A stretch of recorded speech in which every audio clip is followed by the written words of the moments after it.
Hey brothers and sisters, this is Kameron. I am hanging out with Dave Gracey, and we are at the Apostafest 2019. Really excited. I was able to. We've met. What? This is our second time kind of hanging out. I was here last year. Yeah. Was last year your first time? No. Last year was like my fifth time. Your fifth time.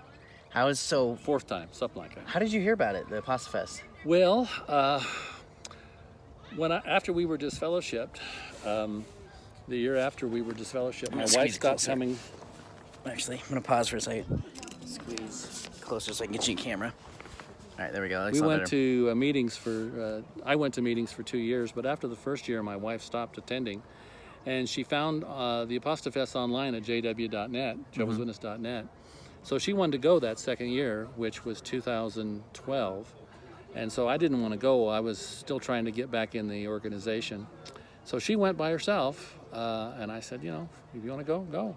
So she went, she had a blast, and so by the next year, I was out, totally. Okay. So I think 2013 was my first year. Okay. And so I think this is my fifth year coming here, and the first year was an eye-opener for me, because what it does is it helps validate your feelings and your experiences.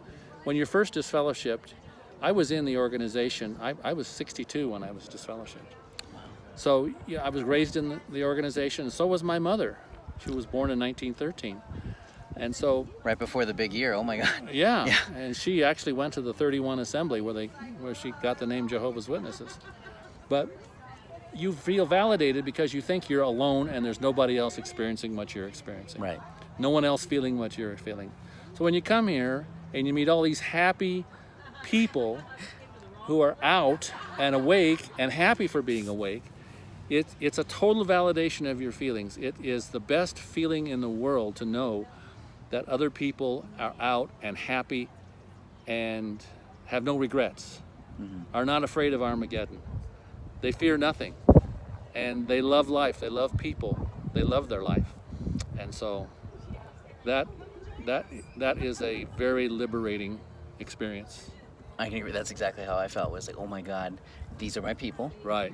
These are still my brothers and sisters. We share a same common background. Right.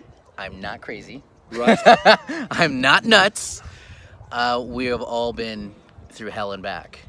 So on that, I think a lot of people are going to be really curious about, because in the last year and a half, YouTube and Reddit has exploded with EXJW stuff. Right. People love hearing a little bit about the background. So whatever you're comfortable with sharing, you were born and raised in it. Born and raised. Take us through that journey. I was born in 1948, and my mother was a witness. And how old was she? Was she born and raised as well? She was born and raised as well. So you're second generation? Well, third generation. Third. Because her parents were also Bible students going back before the turn of the century.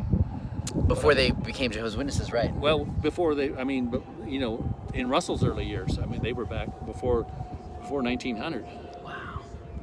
I don't know much about them. I just know they were. But I was baptized in 1962 at 14 years of age, and my goal was to be a pioneer. When I graduated high school in 1966, I began pioneering instantly, first right in July of 66. How many hours a month? It was 100 hours a month. Holy shit. 100 hours a month. Did you work? Yeah, I worked. I worked part-time. Part-time, lived at home? Lived at home. Okay. Right. And worked part-time. And I pioneered up. I got married in 1970. And I pioneered until 1973, which my first daughter was born in 1972. So I pioneered to 73, and that's when I quit. I was a ministerial servant the whole time I was pioneering. I actually became an elder in 1974. Wow. I was 25 years of age. You were a young elder. I was a very young elder. That was back when they rotated. So within a year, one brother was removed, another brother moved, and by the time I was 26, I was the presiding overseer. Oh my God. Wow, you just shot up there. Oh man, I'll tell you what. You're flying through the ranks. So this is, now realize what time this is. This is 1974, 5, and 6, right when the end was supposed to be. Yeah, 1975. Yeah, and so... Were they saying, do you remember, were they saying that in talks? Were they saying it in the literature? Because a lot of people aren't sure about it. They were. They were. As a matter of fact, when the circuit overseer would come, he would say, Okay, brothers, 18 months to 1975. Have your affairs ready? Are you going to pioneer? What are you going to do with your life? Because the end is coming. Okay, brothers, 12 more months to 1975. And of course, the Kingdom Ministries, which you can no longer find, was all articles about 1975 and what was happening. We would go to the conventions, and the talks were all about 1975, and the end was coming, and you better get your affairs in order. It was a drumbeat that was continuous about 1975 at that particular time. They were just beating into everyone's heads. Everyone's heads, constantly. The world is going to end. We knew brothers and sisters who sold their home, went to Panama, went to South America, went to Ecuador to pioneer, and came back like 76, 77, broke, destitute, and no longer Jehovah's Witnesses. And they were, I'm sure, angry, pissed. Angry, very angry. Yeah. And the indoctrination held with me, though. I mean, I just, we had to write it off to something. And the common feeling at the time was, well, maybe that's 6,000 years from the time that Eve came on the scene. And so maybe Adam was in the Garden of Eden a number of years before he was married to Eve. And so maybe 6,000 years ends not at Adam's creation, but when Eve was created. So we were always looking for some sort of a caveat to put on 1975 to say, well, why hasn't it come right away? How long did it take them for them to start having that rationale? I heard it was a while, but it didn't take very long at all. I mean, personally, people started rationalizing. I don't remember the organization ever formally rationalizing, but was it supposed to be like January 1st, 1975, or well, just no, it was supposed to be October 1975. They had a month. They had a month because that's when the Gentiles' time supposedly, right. I mean, went from October to October. So that's when it was supposed to be October 1st. Holy shit! So that's insane. It was insane. So would you say that was what were the three things that led to you, everything kind of clicking and saying, I've had enough, I'm waking up? Like what? It took a long time. I mean, I was an elder until about 1980, 81, and I resigned. I had my third child born, and it was just too much for my wife for me to work full time in Los Angeles, commute to Orange County, be an elder, and all that. It was just too much. And three kids. And three kids. And a loving wife. 3 small kids. Yes. So it was difficult. So I didn't become an elder again until I moved to Utah. I moved to Utah in 1989. Okay. And I was reappointed an elder 1992, 93. Okay. And I was only an elder for about 3 years because my wife left and we divorced. Oh, wow. And so I was removed. And so I remarried 1998 to my current wife, Miju. And I was appointed an elder the next year, 1999. And I served as an elder until 2008. Wow. And during that period of time is when all the wheels started coming off for me as far as my belief in Jehovah's Witnesses and the accuracy of their teachings. Right.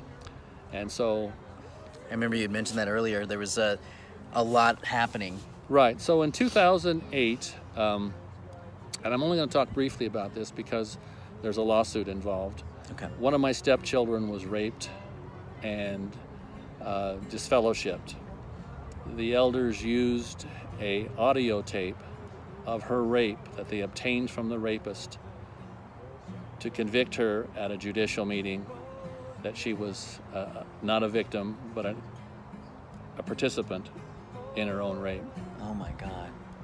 Consensual is how they put it. Consensual is how they put it. So I'm not going to go into detail on that because that's the subject of a current lawsuit. Okay. But in 2006, my oldest daughter finally became a baptized Jehovah's Witness. Baptized she was in a Sacramento congregation. I believe it was called Del Paso congregation. Oh, yeah. Yeah. And so she was, in the next 4 years, she was disfellowshipped and reinstated twice. She didn't become a Jehovah's Witness till she was 33, and she really didn't want to live the life as a Jehovah's Witness. But she felt she had to to please her family, and her life was falling apart. So she was grasping at straws to try to find something that made sense in her life. And so in 2009, in November, she came to visit me in Utah, and I saw that she was going downhill. She had just been reinstated the previous September. I saw that she was going downhill. She was taking medication for schizophrenia, and so she was having some issues. I think it came from previous drug abuse. But she was trying really hard to walk the walk and talk the talk. I went out to see her later in January of 2010. I spent an afternoon with her, had lunch with her. That was on a Wednesday. On Friday, she had a meeting with the congregation elders. She didn't tell me what it was about. She didn't even tell me she was having a meeting. But that night, January 10th, 2000, no, it wasn't January 10th. That's the day they pronounced her dead. Anyway, that Friday night, she took her life, overdose of pills. Oh my God. The thing that I didn't find out until the funeral was she lived in a little apartment full of Jehovah's Witnesses.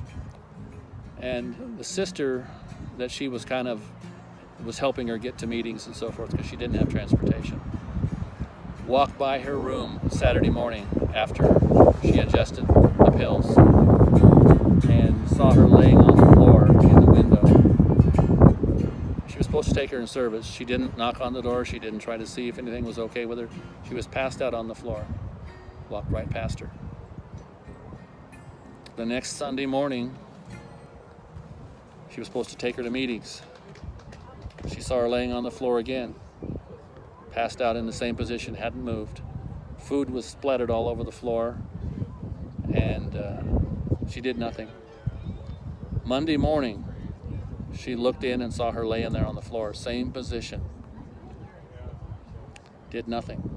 Later that day, the manager was called. They opened the door, called police. Police pronounced her dead at 5 o'clock in the afternoon that day. The autopsy showed that she had been in a coma since Friday night. She was dead. That was the start of me waking up.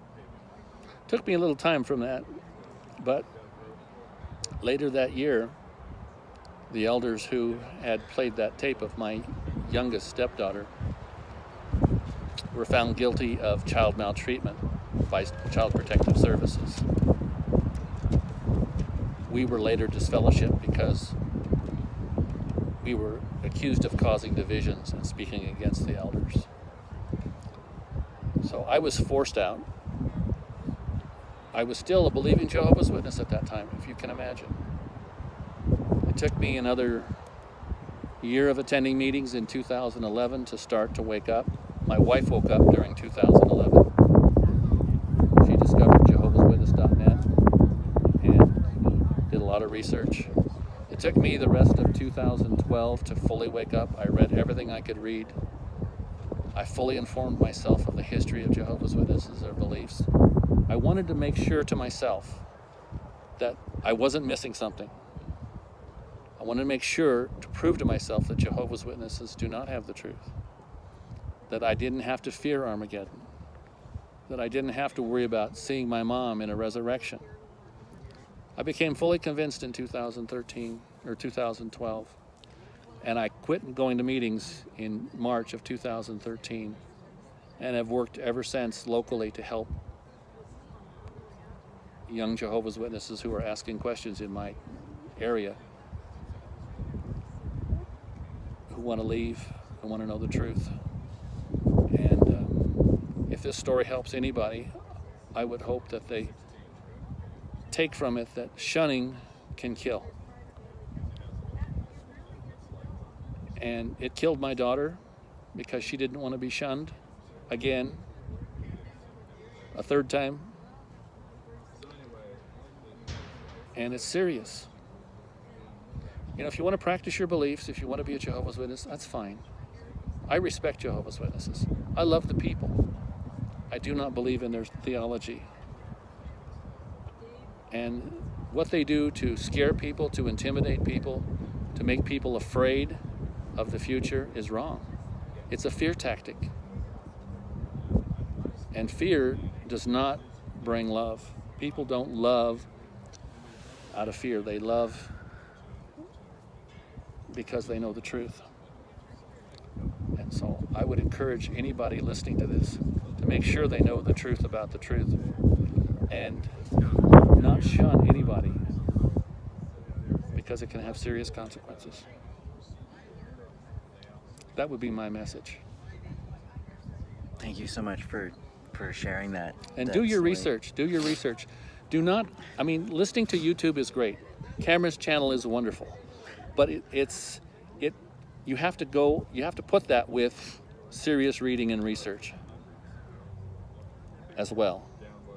You've been programmed one way of life your whole life. I was for 62 years. You've got to deprogram yourself and reprogram yourself with positive truth and information. There's no shortcut to that. Mm-hmm. That's true. I love that you bring that out, because doing the research and proving it to yourself is key to unlocking all those fears and doubts that we shelf and hide and bury deep down inside. Could not agree more, Kameron. That's Yeah. absolutely the truth. Could not agree more. Yeah. There's no substitute for that. No. Yeah. These meetups are a place of healing after you've begun the unlocking. Oh yeah. Oh yeah. And I will tell you, this has been the most special meetup I've ever attended, because not only is my son and daughter, remaining son and daughter, who are now awake, not Jehovah's Witnesses, but I got a chance to visit with my granddaughter, my youngest granddaughter, who's 17 years of age, who has already told the elders in her congregation she doesn't want to be a Jehovah's Witness. That's amazing. I had the chance to visit with her and spend an hour with her yesterday and learning how she feels, because her mother and father have been divorced for several years, and so I have been cut off from her and her older sister for quite a few years. And I got the first chance she was here at Apostafest yesterday, and I got a chance to just visit with her and talk with her. And it was a healing moment for both of us to reconnect after several years of being shunned. And so this was a special weekend for me, to find out that one of my grandchildren is now awake, wide awake, and doesn't want to be a Jehovah's Witness. The chain is being broken. From three generations were here yesterday. The chain is breaking. No more Graceys as Jehovah's Witness. I hope soon. That is amazing. That is amazing. I love it. I As love it. was when you told me this yesterday, I was extremely excited, because I'm so happy for you on this, because a lot of people, like even myself, when I woke up, I was like, oh my God, I have to save everybody. Yes. But Yes. and you're thinking like short term, what can I do? What kind of questions can I ask? But it's a long-term game. It's a long-term game, and you have to be kind. You can't beat people with it. They have to realize it themselves. They have to come to that awareness themselves. And just being free yourself and being honest and genuine is a start for them, because they feel free then to explore. Mm-hmm. Because, well, the old man did it. Maybe I can do it. Exactly. Oh my God, your story is so powerful, and thank you for being vulnerable. Thank and you. sharing Thank this. you for the opportunity, Kameron. I appreciate your work. You do a good job. You're invaluable to ex-Jehovah's Witnesses, and I want to encourage anyone listening to please listen more, pay more attention. Yeah, we're making waves here in Northern California. We are. I love you, man. I love you too, Dave. This is insane. Thank you again for sharing. Is there anything that I've skipped or left out, or you just want to say to everyone that's watching? Well, the one thing I've skipped a little bit is that listen to your wife. My wife helped me because I was ornery and I didn't want to listen. And she just kept after me. I mean, she was kind about it. She wasn't mean to me, but I listened to her. And when she went to that first Apostafest, I read my fanny off while she was gone. in apostate literature. And, Yeah. Oh yeah. Oh, I consumed 3 or 4 books that weekend she was gone. And so, just listen to people who love you. Listen to them. Give it a chance. What do you got to lose? Better education. The truth does not lie. The truth is will set you free. I mean, Jesus was absolutely right. The truth will set you free. And the more knowledge you have, the better of a decision you can make about everything in life. You don't want to make a knowledge out of ignorance. You don't want to